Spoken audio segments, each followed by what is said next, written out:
You're now listening to the Sacred Soul Podcast.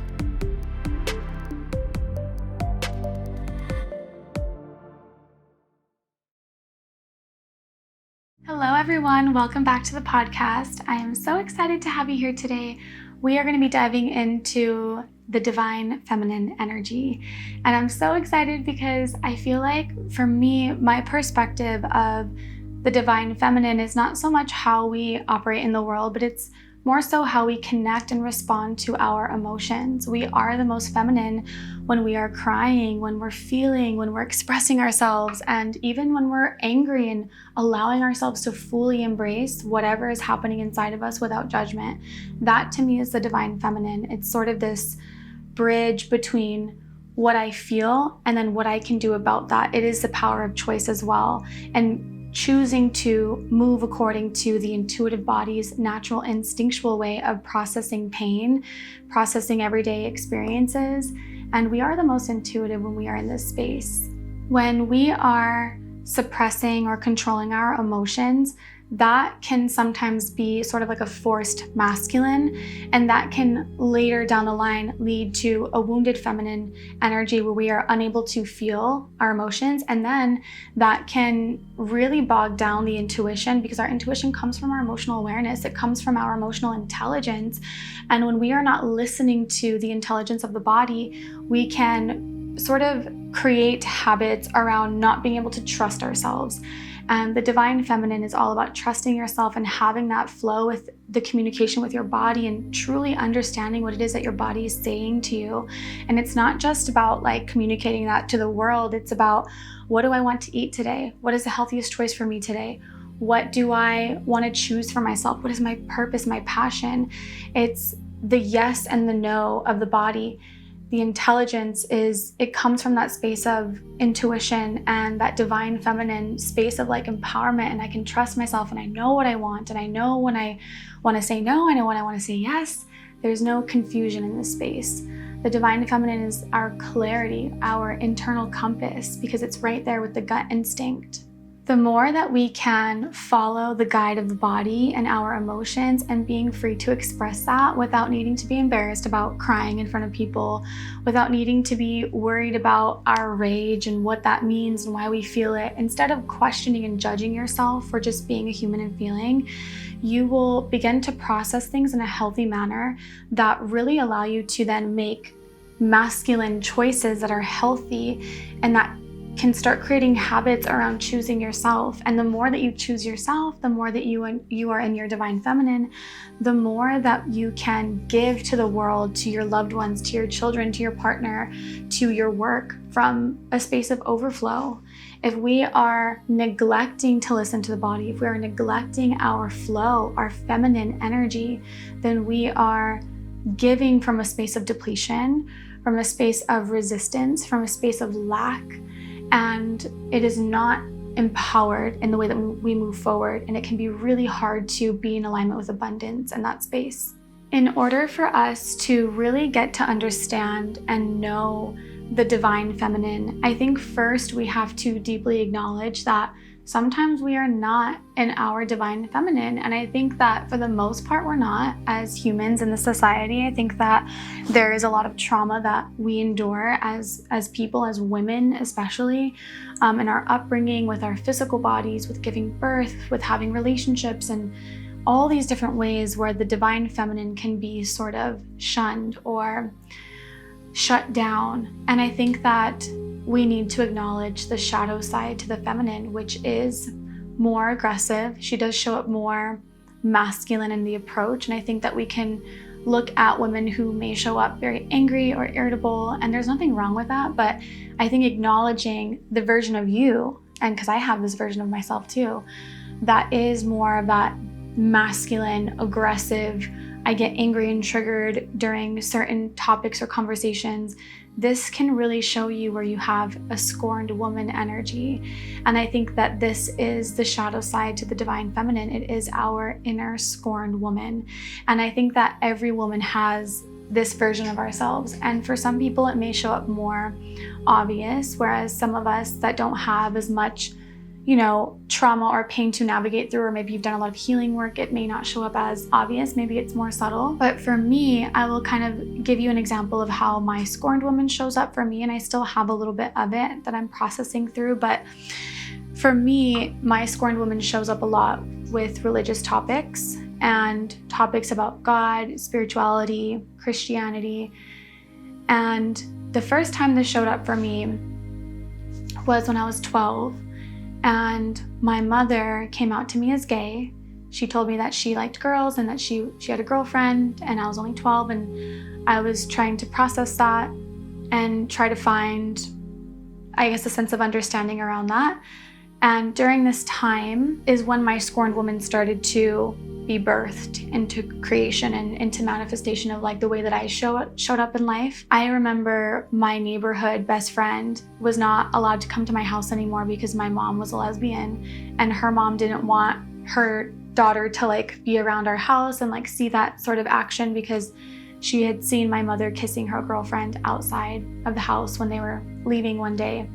And I started to feel that rejection that was stemming from my mom's romantic relationship with a woman, and it was kind of bleeding into my own personal experiences where now I was having to carry the burden of rejection. I feel badly about it now, but I always, was very angry with my mom for being gay. And I was angry at her for making me feel like I was rejected, and I felt like I was losing friends. I felt like I was being judged. And of course, I was very young. I can look back at that now and see, that was actually a blessing in disguise, showing me like what people are in alignment with love and with me and true friendship, and who is not, in alignment with that. But I have done a lot of healing work around that time in my life, where later down the line, my mom, while she was in a relationship with a woman, she started to go through a spiritual awakening, and she wanted to start going to church more. She was Catholic, and growing up, I never went to church. My mom never took us to church. She's gonna watch this and say that I'm lying, but we never went to church, only on Christmas, only on Easter, only on like the important holidays. My mom did talk to us about God sometimes, so I had an understanding of like that there was something beyond myself that was watching and protecting me, and so I did have that little bit of a connection there. But even as a young child, I remember not really liking church or being drawn to it. Even when we would go, for Easter or Christmas, I never felt myself being sort of attracted to that space. I think I could already naturally feel the restrictiveness and the harshness in the space. When I was in high school, my mom started to really force and push upon Catholic religion to me and my brother, because she was Catholic and she wanted to dive into her spirituality with that religion. And she would force us to go to like the Wednesday classes to get our first Holy Communion. And I was literally 17 years old getting my first Holy Communion. And I was in a class with a bunch of children, literally. It was like me, this young adult with a bunch of kids, learning how to get your first Holy Communion, learning about the Bible. And of course, the priests and the people that were in charge of the classes, they knew that my mom was a lesbian, because obviously we would go to church there. And during the classes, they really tried to make it known that I was not welcome there because of my family dynamic and the ways that we, lived and existed as humans. They did not approve of that. And come time for me to get approved to get my first Holy Communion, they tested me and they gave me a Bible, and they said, I'm going to say some verses to you, and I want you to try to find the verse in the Bible. And they were like timing me on a timer, and I failed. I did not find any of the Bible verses because I never read the Bible, and because I was not able to find the verses as quickly as they wanted me to, they told me that I could not get my first Holy Communion. And from that point, I think intuitively in my gut, I knew the reason was because my mom was a lesbian, and they didn't want us to kind of be a part of that space or that sacrament, right? It's like the sacredness of God. I don't think that they found us worthy of that, or found me worthy of that. And from that point, I kind of started to hate religion. I started to feel a sense of bitterness and resentment and grudge and literal hatred for church and anyone who went to church, it was very, very hard for me to sort of process, especially going and, meeting my husband. At the time, he was my boyfriend. When I was 16, I met him in high school, and during the time of us dating and we're getting a lot closer, my mom at that time was going to get married to her girlfriend. So she was going to get married to a woman. And I invited John, my husband, who at the time was my boyfriend. I invited him to the wedding, of course, because I didn't want to go by myself.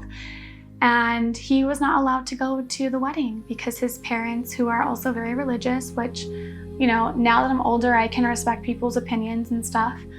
But he was not allowed to go to the wedding because his parents didn't want him to see two women getting married, even though he was already 17 years old and forming his own opinions. But that was really painful for me too, because I was uncomfortable now being around people who I knew and I know that don't accept my family dynamic. I felt really unwelcomed, unloved, rejected. It was like this cyclical pattern over the years of, since the age of 12, me finding out my mom was gay, all the way up until she's married to a man now. So she's no longer dating a woman or married to a woman. But during that whole process, I think it was really hard for me to feel like I belonged. And that was a lot of years of continual neglect, continual rejection, and I really hoarded that. It made me very angry, and that even more so made me hate religion, because all of this rejection was rooted in religion and people's beliefs in, what they believe is correct in terms of like relationships and partnerships. I really started to find myself being super angry when people would bring up God. I found myself kind of picking fights and picking arguments. I would literally try to verbally battle with people about my opinions on religion, on why I think it's wrong. And there was just a lot of resentment that built up. I really want to, especially as a 30-year-old woman now, I'm not 30 yet, but I'm going to be in November. I really want to show up and be able to have conversations about religion, about God, about love and spirituality, and why are we here, and what is our purpose, and what are the possibilities of our existence. And I want to have those conversations with people of all, backgrounds, of all religious perspectives and all belief systems. And I have worked really hard to do the healing work around my pain and my hardship with religion, especially being a developing medium. For the last 4 years, I've had to do so much work because, as you can imagine, I've literally gotten emails, messages, constant different ways of people sort of vilifying me and telling me that I should go to hell and that I'm a horrible person for scamming people, and just people not really agreeing with what I do with mediumship. And it's always the religious people that do this. And so it's been really hard for me the last 4 years. And now, being in my 4th year, what I have discovered is that the more that I can love myself, the more that I can forgive myself, the more that I can look to the parts of myself that have been rejected and not reject it further, because the world hates that part of me. And I can bring that part of me closer, and I can hold her, and I can say, I love me. This is a beautiful part of who I am. This is a beautiful aspect of my story. Even looking back to my 12-year-old self and not being able to hang out with my friends because my mom was a lesbian, I can hug that part of me and my mom in that memory, and I can say, this is a beautiful part of our story. This is not shameful. This is not a bad memory. These were bad people putting projections of fear, of hatred onto something that could have been very sacred and pure and beautiful. And if I can go back to these spaces and offer myself love, offer myself redemption, if you want to talk about rejection, we can counteract that, and we can have the antidote of redemption over that. Pulling your fucking power back and not letting anybody take it from any timeline. Even if you're looking when you were a 6-year-old little girl and you're 30 now, you can go back to that time, because time is an illusion, right? Everything's happening all at once. We can go back to that memory, and we can re-empower ourselves and give ourselves what we needed in that space. Even if, like, Let's say, for example, you were sexually assaulted or molested as a child, because that can also create the scorned woman. In love and relationships, you might show up more promiscuous as a young girl. You might show up more guarded. You might show up hating men. There's so many ways that the scorned woman can show up, especially when you are a woman who's had bodily trauma. And you can, even in that moment of the memory of trauma, you can relive sort of, how would you have protected yourself if you could have? What could you have said? Even if the action around that memory can't change, right? Because if you're little and you're vulnerable and there's no way to sort of escape, this is why we disassociate a lot as well, because our body can't escape a dangerous situation, so we disassociate. But what we can do instead is say, I love that part of me. I love this version of me. And even if there are horrible things that have happened around that time in my life, what I know is that I am strong, is that I am beautiful, is that I am worthy, I am protected. And there's a part of my body, even in that disassociation, which is where we kind of like, it's like an out-of-body experience. If you don't know what it is, it's where your mind and your spirit are like not in your body. There's like numbness. And it's because your mind is protecting you from that memory. What we can do is we can reinstill a new belief. The belief is that I am not a victim. The belief now is that I'm a survivor. It's that I am redeemed. I am resurrected because I choose to be. Nobody's going to put me in that space and me not be able to crawl out of it. We have to choose it for ourselves. And this is where that divine feminine comes in. She is the savior. She is temperance energy in the tarot, where she's that middle ground between the shadow and the light of the feminine energy, where I think if we're looking at the middle ground of anything, there's forgiveness. Because if we're looking at the divine feminine and she is the ultimate beholder of love, what is the most loving thing that we can do in action? It is forgiveness. And so it's not for anybody else, but it is for yourself. How can I forgive myself for rejecting this part of me? How can I forgive myself for hating men and not allowing myself to be loved, for hating the church and not allowing myself to have understanding? How can I forgive myself for hating my mom because she was gay, right? Like, how can I come into myself and forgive my mistakes, forgive my action out of a space of rejection, forgive myself for not showing up full, forgive myself for shunning myself. When I met my husband when we were 16, I was like a gothic person, which not much has changed, but I like wore red lipstick, like dark eyeliner, like I had my hair teased, like super like rocker gothic, all black. The day that I met his dad, he didn't say it to my face. First of all, it was very awkward, but he didn't say it to my face. But Johnny told me later that his dad told him that I look like a clown, that I literally look like a clown. He said that, Johnny shouldn't be dating me because I wear black for other reasons, insinuating that I'm a devil worshiper. And so I started to, out of a place of rejection and wanting so badly to be accepted by his parents, I just wanted his parents to love me. I started to wear purple. I started to wear pink. I started to wear all these different bright colors to try to be accepted. And that is also another way that we in our identity embrace the scorned woman. And the scorned woman, I think we think she's so angry and she's so aggressive, and she does show up predominantly that way, but I think more than anything, it's just a hindrance of our truth. If there's any way that you are hindering your truth, you're hindering the way that you want to show up. You're not getting a tattoo because your mom doesn't want you to, or your mother-in-law doesn't want you to. You're not getting that piercing that you want because you're afraid of what people are going to think, or whatever, right? Like, I'm not going to wear this crop top because my friends, like, whatever. The way that we hinder what we want to do and how we want to show up and embrace who we are, that is the scorned woman. It is the shunned version of ourselves. It is the vilified version of ourselves. It is the scared version of ourselves. It is the rejected version of ourselves. It is the part of ourselves that we have demonized because everybody else in the world has demonized it before us. It's giving star energy. Star energy in the tarot is like rock bottom. And I think this is the beautiful balance between the divine feminine and the scorned woman, which go hand in hand. They are a mirror reflection to each other. They need each other. The only way we can get to this like empowered divine feminine place, she is birthed only and ever through the shadow. only and ever through being fucking angry and being fucking tired of hiding who we are. And we get to this space. This is why anger and rage is so fucking vital for our human existence, because it gives us power. It gives us the courage to speak the fuck up. It gives us the courage to not fucking care what people think. Sometimes we have to get to this point of like giving no fucks to actually take action, to actually choose ourselves. People have to like push us to that edge sometimes. And then we finally start to see our reflection. We finally start to say, fuck everybody else, I'm gonna do what I want.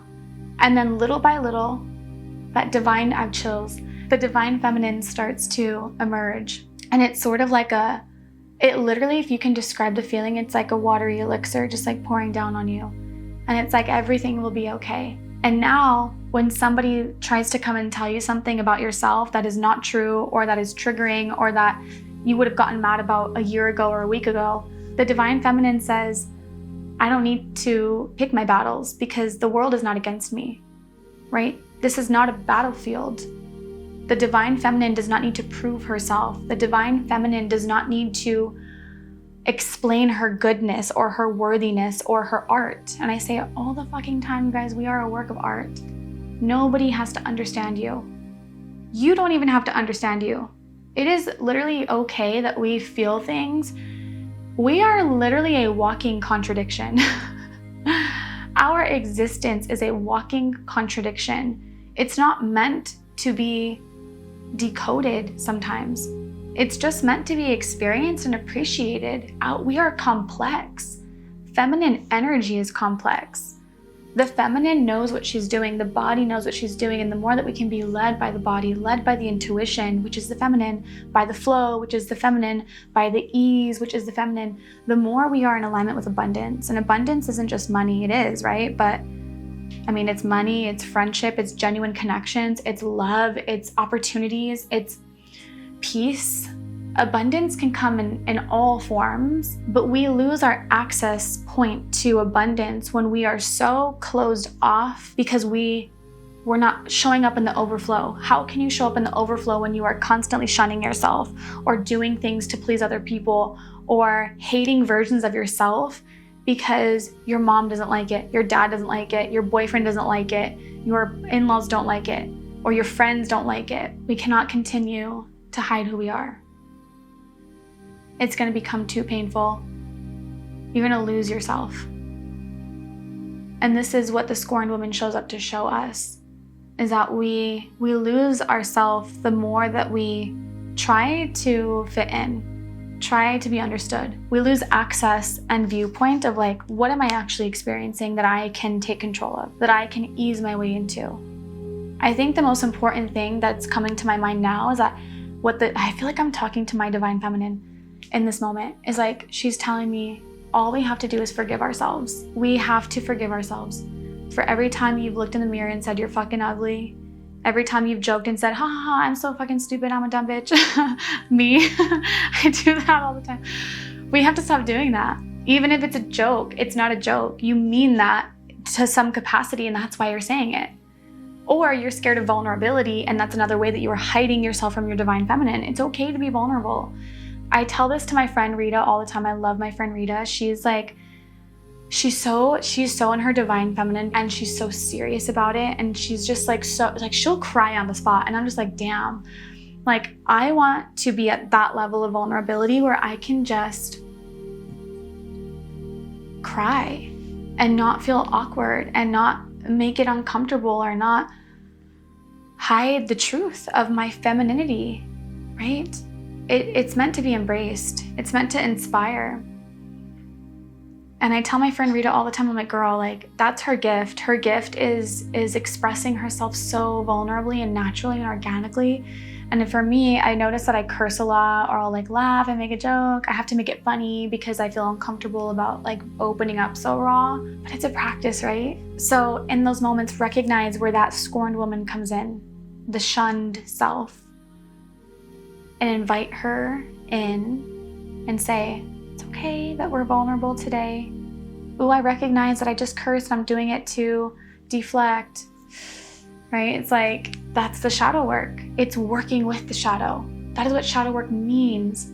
How do I work with my shadow, with the part of me that is afraid, with the part of me that is like, fuck no, I don't want to be seen? How do I let her show up and tell her that it's okay?